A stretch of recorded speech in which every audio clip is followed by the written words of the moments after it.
நேரடியாகவோ மறைமுகமாகவோ கூட்டணி இல்லை. பாஜகவுடன் கூடி குழைந்து கூட்டணி போக திமுகவோ அதிமுகவோ இல்லை. வேறு எங்கு வேண்டுமானாலும் எடுபடலாம், ஆனால் தமிழகத்தில் ஒருபோதும் எடுபடாது.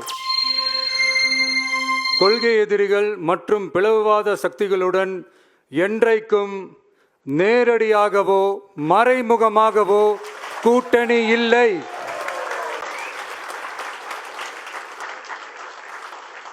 ஒன்றிய அளவில் மலிவான அரசியல் ஆதாயங்களுக்காக மக்களை மத ரீதியாக பிளவுபடுத்தி மக்களிடையே வேற்றுமையை விதைத்து அதில் குளிர்காய நினைக்கிறது பாஜக.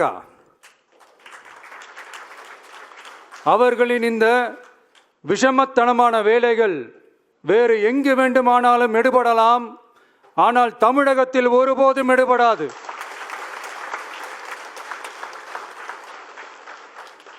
சமூக நீதியும் நல்லிணக்கமும் சகோதரத்துவமும் சமத்துவமும் ஆழமாய் வேரூன்றிய மண் இந்த தமிழ்நாட்டு மண். எனவே இங்கு தந்தை பெரியாரை அவமதித்தோ அறிஞர் அண்ணாவை அவதூறுக்கு உள்ளாக்கியோ அல்லது தமிழ்நாட்டின் மதிப்பிற்குரிய தலைவர்களை வைத்தோ அரசியல் செய்ய நினைத்தால் அதில் பாஜக ஒருபோதும் வெற்றி பெறவே இயலாது.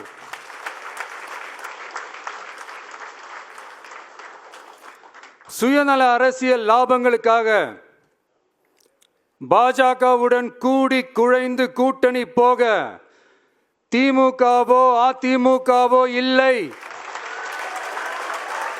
நம் தமிழக வெற்றி கழகம்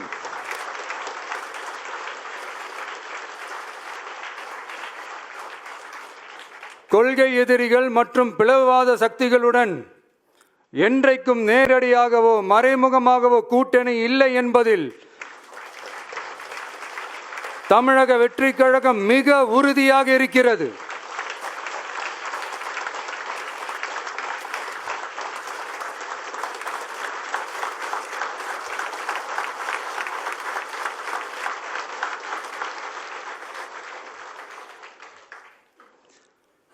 கூட்டணி என்றாலும் தமிழக வெற்றி கழகம் தலைமையில் அமையும் கூட்டணி எப்போதும் திமுக மற்றும் பாஜகவுக்கு எதிரானதாகத்தான் இருக்கும் என்பதையும்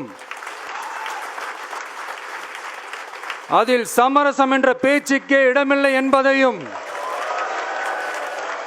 உறுதிபட செயற்குழு வாயிலாக தெரிவித்துக் கொள்கிறோம்.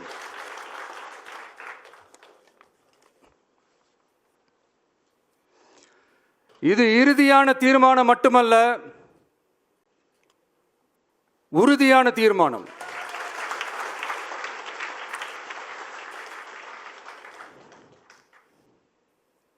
தீர்மானம் 1, நாம எல்லாருக்குமே வாழ்வாதாரம் இருக்கு, இல்லைன்னு சொல்லல. ஆனா நம்ம எல்லாரோட வாழ்வாதாரத்துக்கும் அடிப்படையா இருக்கிறதுல விவசாயிகளும் ரொம்ப முக்கியமானவங்க.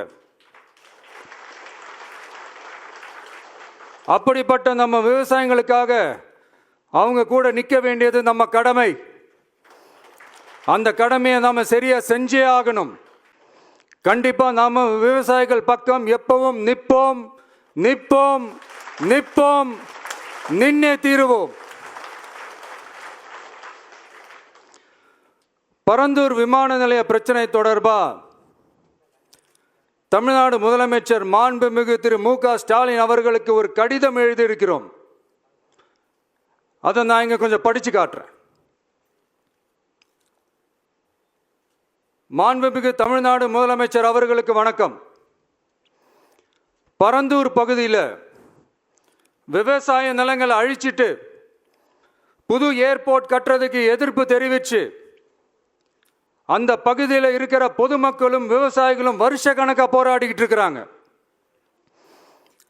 போராட்டத்தில் அவங்கள தமிழக வெற்றி கழகம் சார்பாக நான் போய் பார்த்தேன். அதுக்கு அடுத்த நாளே மக்கள் பாதிக்காத வண்ணம் விமான நிலையம் அமைக்கப்படும்னு உங்க கவர்மெண்ட் சார்பாக ஒரு விளக்க அறிக்கை வந்துச்சு. அந்த ஸ்டேட்மெண்ட்ல 1005 குடும்பங்கள் மட்டுமே பரந்தூரில் வசிப்பதால் விமான நிலையம் வந்தால் பெரிய பாதிப்பு இருக்காதுன்ற மாதிரி சொல்லியிருந்தாங்க. மக்கள் பாதிக்காத வண்ணம்னா என்னங்க சார்? ஒன்று, அந்த இடத்துல ஏர்போர்ட் வருதுன்னு சொல்லணும், இல்லை அந்த இடத்துல ஏர்போர்ட் வராதுன்னு சொல்லணும். ரெண்டுமே அந்த அறிக்கையில் இல்லை. வெறும் 1005 குடும்பங்கள்னா உங்களுக்கு அவ்வளவு சாதாரணமா போச்சா சிஎம் சார்?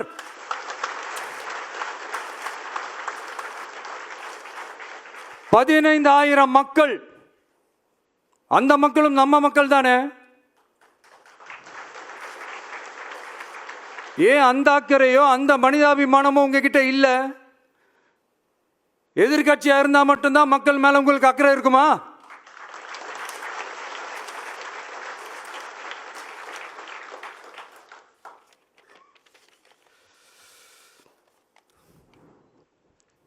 நூற்றுக்கணக்கான ஏக்கர் விவசாய நிலங்களை,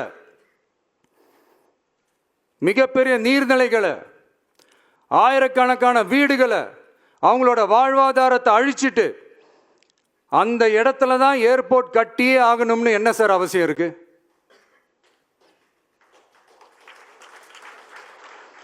அப்புறம் எப்படி சார் நீங்க உங்களை மக்களின் முதல்வர்னு நான் கூசாம சொல்றீங்க?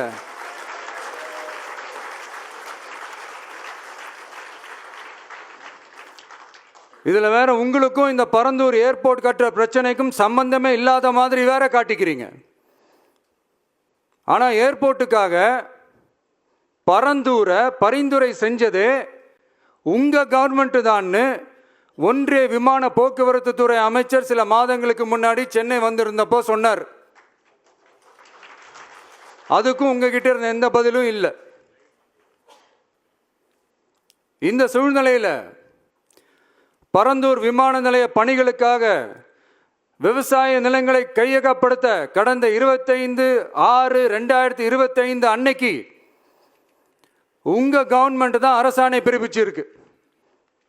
விமான நிலையம் அமைக்கிறதையே ஏற்க மாட்டோம்னு வருஷக்கணக்காக போராடுற மக்களோட நிலங்களையும் சேர்த்தே கையகப்படுத்த அந்த ஆணை பிறப்பிக்கப்பட்டிருக்கு.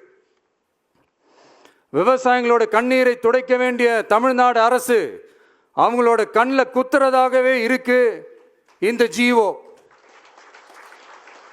இதெல்லாம் உங்களுக்கு தெரிஞ்சுதான் நடக்குதா, உங்க ஒப்புதலோடு தான் நடக்குதா தெரியல, பதிலும் தெரியல.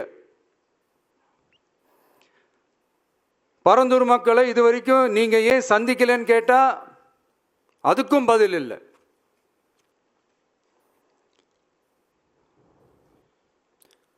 நான் இந்த பரந்தூர் போராட்டக்காரங்க அந்த மக்களை ரீசெண்டாக நான் சந்தித்தேன். அவங்க சொன்னதையெல்லாம் கேட்கும்போது உண்மையிலே ரொம்ப கஷ்டமாக இருந்தது. இப்போவும் ஒன்றும் குறைஞ்சிடல சிஎம் சார்.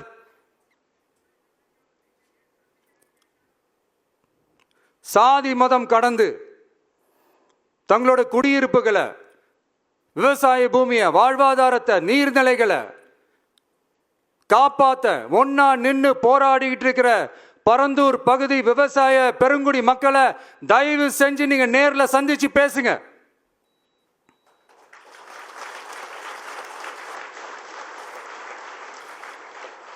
உங்களுடைய அமைச்சர்களோ இல்ல உங்களுடைய அதிகாரிகளோ பேசக்கூடாது. நீங்களே நேர்ல சந்திச்சு பேசணும்.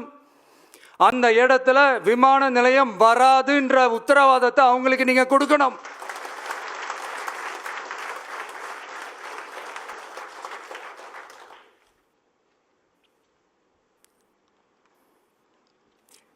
இதையெல்லாம் நீங்க செய்யாம எல்லாத்தையும் கடந்து போகணும்னு நீங்க நினைச்சீங்கன்னா பரந்தூர் பகுதி விவசாய மக்களையும் பொதுமக்களையும் நானே அழைச்சிக்கிட்டு வந்து தலைமை செயலகத்தில் உங்களை நேர்ல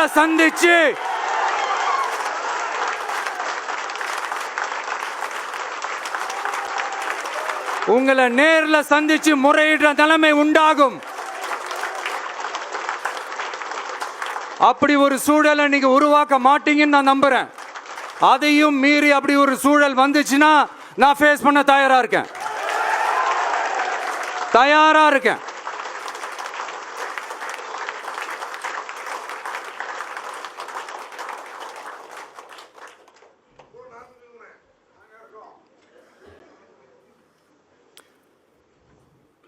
நான் பரந்தூர் வந்த அன்னைக்கு நான் ஒரு விஷயத்த சொன்னேன், அதே தான் இங்கே நான் திரும்ப ரிப்பீட் பண்ணுறேன். We are not against any developments. We are not against airports. அந்த லொகேஷன் தான் தப்புன்னு சொல்கிறோம்.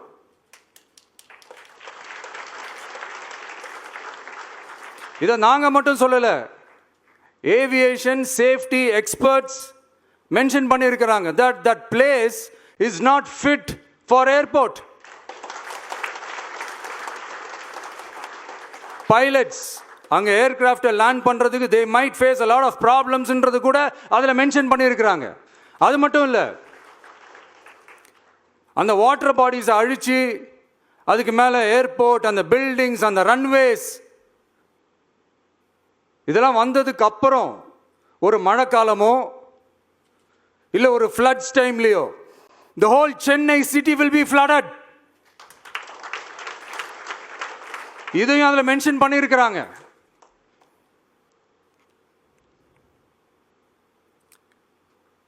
ஸோ இதெல்லாம் மைண்டில் வச்சுக்கிட்டு தயவு செஞ்சு please take a call. Thank you. நன்றி, வணக்கம்.